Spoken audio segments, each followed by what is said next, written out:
নমস্কার বন্ধুরা, মিতাস কিচেনে সবাইকে অনেক অনেক স্বাগত। আজকে একদম নতুন ধরনের একটা পিঠা রেসিপি শেয়ার করব।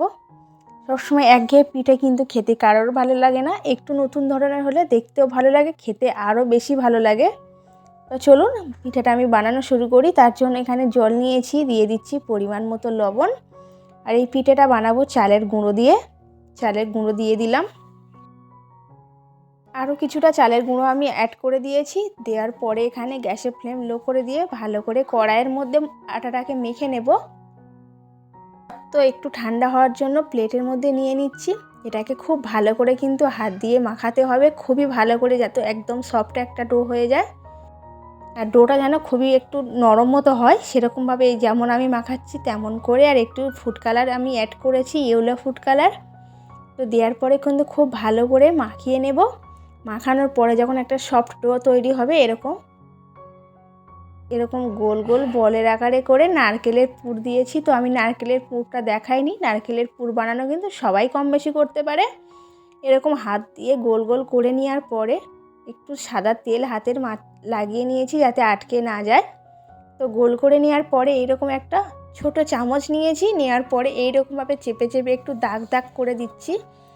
এই পিঠাটা বানানোর পরে কিন্তু একদমই দেখতে অন্যরকম লাগবে, আপনারা একবার বানিয়ে দেখতে পারেন, খেতে খুবই সুন্দর লাগে।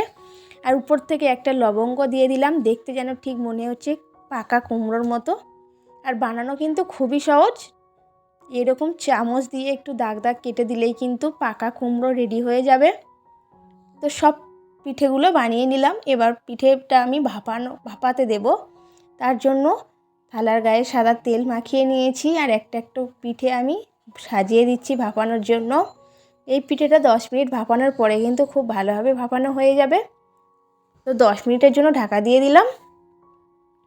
10 মিনিট পরে আপনাদের খুলে দেখাচ্ছি পিঠেটা কতটা লোভনীয় দেখতে লাগছে, আর একদম সফট নরম তুলতুলে একটা পিঠে। আপনারা কিন্তু বানিয়ে দেখতে পারেন, আর বানানো খুবই সোজা, খেতে অসম্ভব স্বাদের হয়, আর দেখতে খুবই সুন্দর হয়েছে, একদম পাকা কুমড়োর মতো। আপনারা অবশ্যই করে বাড়িতে বানান, আর কমেন্টে জানান আপনাদের পিঠের রেসিপিটি কেমন লেগেছে। আর যদি এই রেসিপিটি ভালো লাগে একটি লাইক করে দেবেন, এবং চ্যানেলে নতুন হয়ে থাকলে প্লিজ চ্যানেলটি সাবস্ক্রাইব করে নিতে ভুলবেন না। দেখা হচ্ছে পরের আরও একটা ভিডিওর সঙ্গে।